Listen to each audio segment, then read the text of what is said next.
मंच पर जितने भी सम्मान्य जन उपस्थित हैं उनके चरणों में मेरा कोटि कोटि नमन।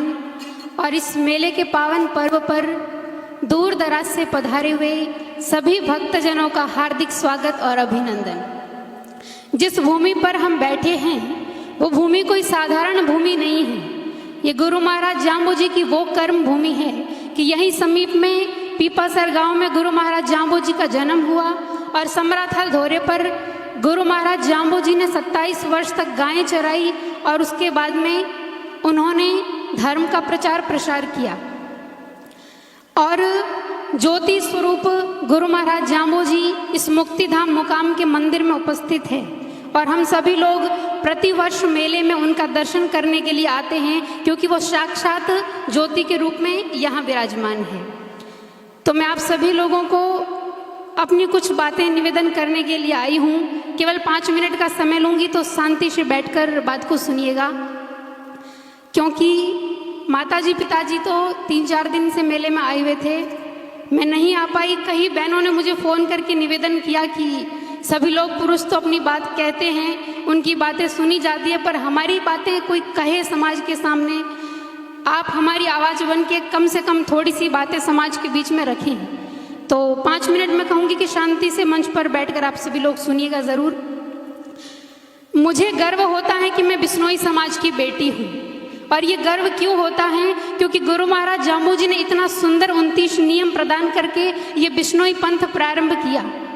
परंतु इसके साथ में दुख की बात ये है कि बदलते समय के साथ में आज समाज किस दिशा में जा रहा है, क्या बुराई हमारे अंदर उत्पन्न हो रही है, उसी के बारे में चर्चा कर रहे हैं। सभी लोगों ने बहुत सारा निवेदन किया। मुझे आज इस मंच पर बैठकर बड़ी ही प्रसन्नता हुई कि देवेंद्र जी बूढ़िया ने जब से कार्यभार संभाला है इतना सुंदर परिवर्तन इतने कम समय में देखने को मिला।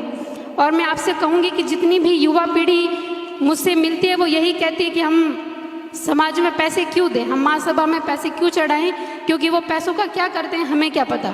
पर पहली बार इन्होंने खुले कहा है कि हर महीने की 2 तारीख को आपको बता दिया जाएगा कि इस पैसे का क्या किया जाता है। तो मुझे पूरा विश्वास है कि हमारे समाज इतना संपन्न है, पैसे की कोई कमी नहीं है। अगर आप विकास करेंगे तो बढ़ चढ़कर इस समाज के सभी लोग आपका सहयोग करेंगे। दूसरा मेरा आपसे ये निवेदन है कि नशे की प्रवृत्ति जितनी बढ़ रही है इसमें 2 श्रेणी आती है। एक वो श्रेणी जो नशे का व्यापार करती है। मैं आपसे निवेदन करूंगी कि व्यापार करने के लिए दुनिया में हजारों प्रकार के व्यापार बने हुए हैं। अगर आपको पैसा कमाना है तो आप दूसरा भी व्यापार कर सकते हैं। ऐसा कोई व्यापार ना करें जिसकी वजह से कोई बहन विधवा हो जाए, ऐसा कोई व्यवहार ना करें जिसकी वजह से किसी माँ का बेटा चला जाए, ऐसा कोई व्यापार ना करें कि पैसा कमाने के लिए आपके पास तो करोड़ों रुपए होंगे पर आपके धंधे से हजारों घर उजड़ जाएंगे। ऐसा व्यापार आप अपने जीवन में नहीं करें। खाने के लिए, कमाने के लिए अनेकों साधन है। केवल नशे की चीज़ें, अमल तंबाकू बेचना, 2 नंबर का धंधा करना, इसी से ही हमारा घर चलेगा। बल्कि मैं आपसे कहूँगी कि जो व्यक्ति 2 नंबर का धंधा या गलत काम करता है उसके घर में कोई ना कोई घाटा, नुकसान, एक्सीडेंट जरूर होता है और जितना कमाया है वो निकल कर वहाँ से चला जाता है। इसलिए कोई भी व्यापारी इस प्रकार का व्यापार ना करें, क्योंकि गुरु महाराज जाम्बू जी ने कहा कि अमल तंबाकू भांग मद्य मांस से दूर ही भागे।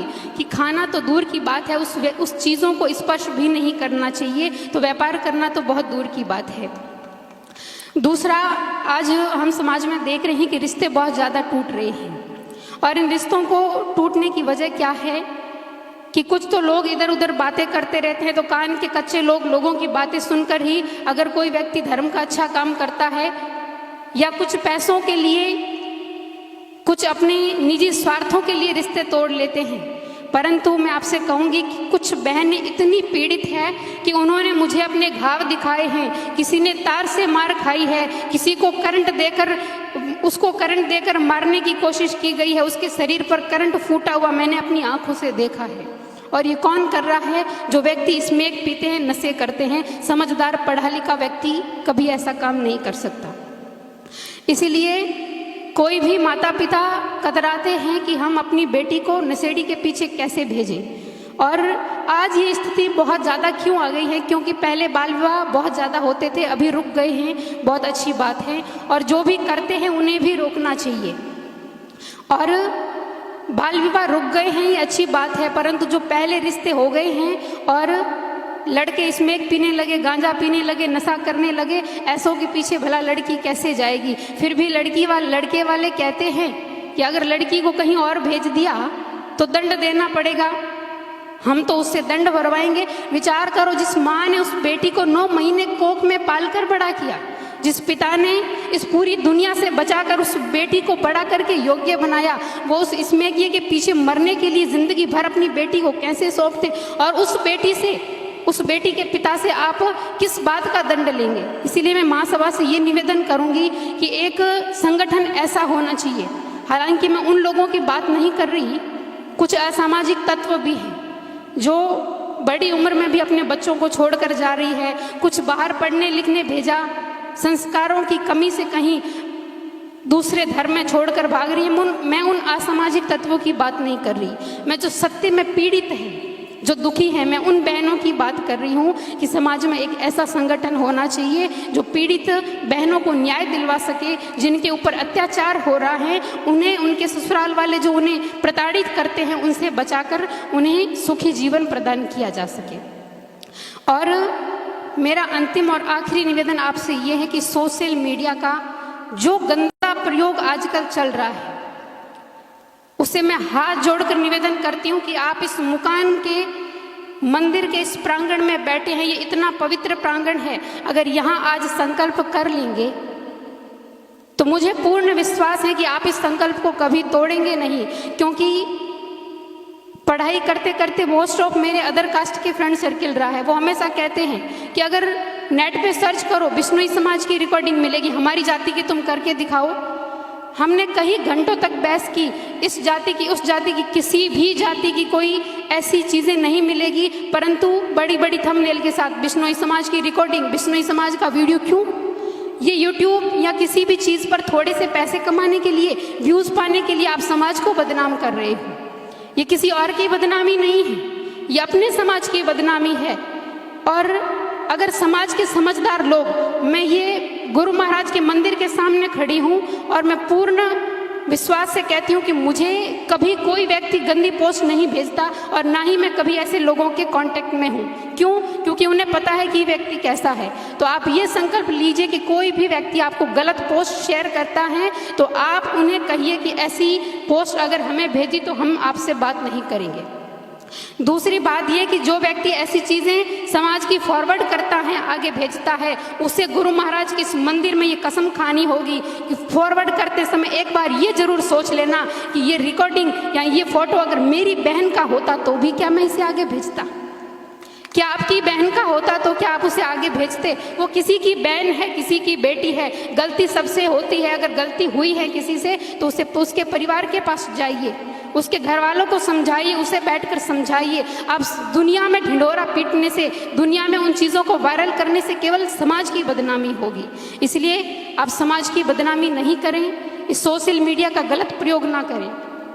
मैं यहाँ बहनें भी बैठी हैं, उनसे भी निवेदन करूँगी कि केवल हम पुरुषों को दोष ना दें। हर स्त्री की, हर महिला की इज्जत उसके हाथ में होती है। अगर वो चाहे तो उसकी सुरक्षा कर सकती है या वो चाहे तो उसे नीलाम भी कर सकती है। तो आप ऐसा कोई काम नहीं करें, क्योंकि हम कहीं भी जाते हैं तो पहले मुझे सोचना पड़ता है, क्योंकि समाज में मुश्किल से इतने लोगों के बीच में किसी एक लड़की को बैठने का मौका मिला है। तो हर काम से पहले मुझे फूक फूक कर कदम रखना पड़ता है कि अगर मैंने कुछ भी गलती की तो पूरे समाज की लड़कियों को ये बात सुननी पड़ेगी कि देखो लड़कियों को आगे बढ़ाया तो ये लड़कियां ऐसे काम करती हैं। तो किसी भी बहन को अगर गांव से निकलकर शहर पढ़ने के लिए भेजती हो तो माताओं से निवेदन है कि उसे संस्कार देकर भेजो, उसे समझाकर भेजो कि उसे बाहर कैसे रहना है, उसे कैसा व्यवहार करना है। ऐसा कोई काम नहीं करे जिससे घर परिवार और समाज की इज्जत नीलाम हो।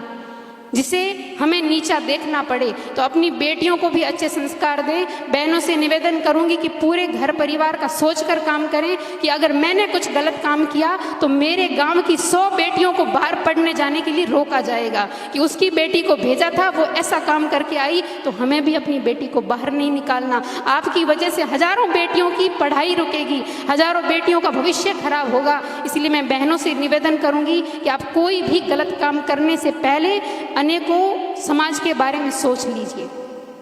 दूसरा मेरा देवेंद्र जी से छोटा सा निवेदन था कि उन्होंने बहुत सारे विकास के काम किए हैं और इनके कार्यकाल के चलते हुए मुझे पूर्ण विश्वास है बहुत काम होगा, परंतु यहाँ से लेके समराथल धोरे तक काफ़ी लंबा रहता है सफ़र, लोग पैदल जाते हैं, शौचालय की व्यवस्थाएं नहीं हैं, तो हर आधे किलोमीटर से लेके पार्किंग तक हर जगह शौचालय की व्यवस्था जरूर हो, क्योंकि इतनी सारी बहन बेटियां आती है तो इसका होना आवश्यक है। तो ये भी मेरा निवेदन है इनसे। और दूसरा ये है कि पीपासर गांव में गुरु महाराज जाम्बू जी के जितने भी बर्तन हैं, जितना भी सामान है हमारे पास, याद के रूप में केवल इतना ही है, तो उन सामानों की सुरक्षा अवश्य रूप से की जाए। क्योंकि एक बार मैं कुछ भजन वीडियो के लिए यहाँ आई थी तो पूरा दिन हम यहाँ रहे और कोई भी वहाँ पर नहीं है, तो कुछ लोगों ने कहा कि यहाँ तो कोई नहीं है, इन बर्तनों को क्यों ना गाड़ी में डाल के अपन ले जाए। तो कोई भी व्यक्ति ऐसा काम कर भी सकता है समाज को नीचा दिखाने के लिए। फिर अगर हमें कोई जवाबदारी पूछेगा कि बिश्नोइयों के जो जाम्बू जी के बर्तन थे वो कहाँ गए, कोई ले जाकर कहीं छुपा देगा। इसलिए सिक्योरिटी होना ज़रूरी है। जहाँ मंदिर है और जहाँ पीपासर का मंदिर है, 2-4 व्यक्ति सुबह ड्यूटी और नाइट ड्यूटी में सिक्योरिटी ज़रूर लगाएं ताकि हमारी चीज़ों को सुरक्षित रखा जाए।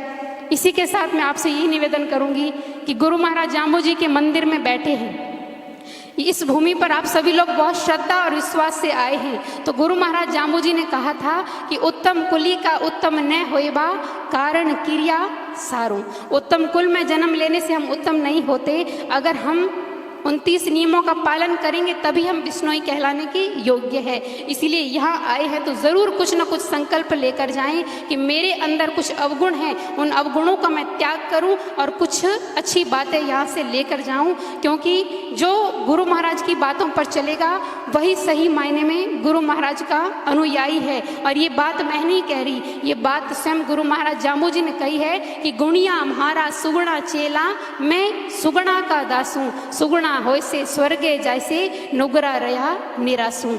तो यहाँ आए हैं तो सभी लोग कुछ न कुछ गुरु महाराज जाम्बू जी की बातों को मानकर और अपने जीवन में धारण करके लेके जाएं।